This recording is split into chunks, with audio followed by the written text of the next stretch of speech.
Chapter 2. Dark alleyways are scary. I'm not angry anymore, but I can feel the after effects of when I was.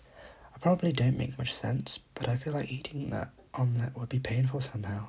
I don't know. All I know is that I don't want to eat it, and Daddy will hate me if I just leave it in the fridge. So I poured the contents of the plate into a plastic bag, tied it up, and placed it in my school bag.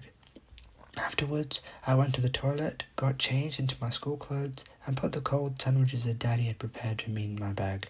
They looked especially gloomy today beside the omelette carcass, but that couldn't be helped. Now that all that was done, I found myself looking in the mirror by the front door, with my bag down beside my feet. I picked up the comb that was on its sill and began combing my hair. Daddy had cut my hair short as long as I can remember. He said that it was because I had uncontrollable boyish hair, although I'm not entirely sure why. After I started going to an all-girls school, he agreed to let me grow out my hair slightly longer. In return, I promised to comb it every morning. I pulled down a pinch of hair from my bangs, and to my delight, it had grown almost to reach the top of my eyebrow. I never noticed the time go by, but the next thing I knew, the clock read 10 minutes past 8, which is a full 10 minutes later than I would usually set out for school. Despite this, I made sure to check that my bag was in order and that all the lights were off and so on before I set off to school. With a faster pace than I normally would, of course. As I walked, I would occasionally breathe on my hands to warm them up. All of a sudden, a thought that I'd often thought of before came to me with a new passion. There was a way to get to school that was different from the one I was on now. I had seen some girls from my class use it, but I'd been too afraid to try. But today I felt particularly daring. I turned into a walkway that began the new route.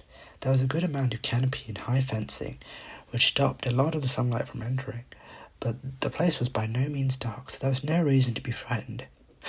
I jumped at a snapping sound. I looked around, but I couldn't see anything. Was it just my imagination? I looked ahead. In the distance I saw a light, which was probably the exit. I sped towards it. Suddenly, a bark knocked me over. I had concentrated too much on the exit that I didn't notice the fence turned from wooden plates into bars.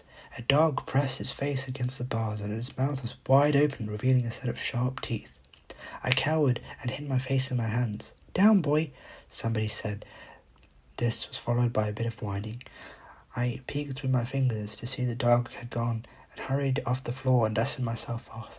Then out of the corner of my eye, I saw someone climb over the fence. I jumped back, and my back hit the opposite fence. I closed my eyes. "What are you doing?" Confused, I looked up to see a girl from my school that I recognized as Rachel.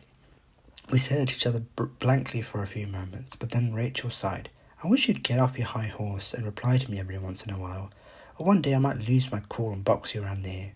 She picked up her bag from the floor and swung it over her shoulder and made her way toward the exit, with me following close behind her.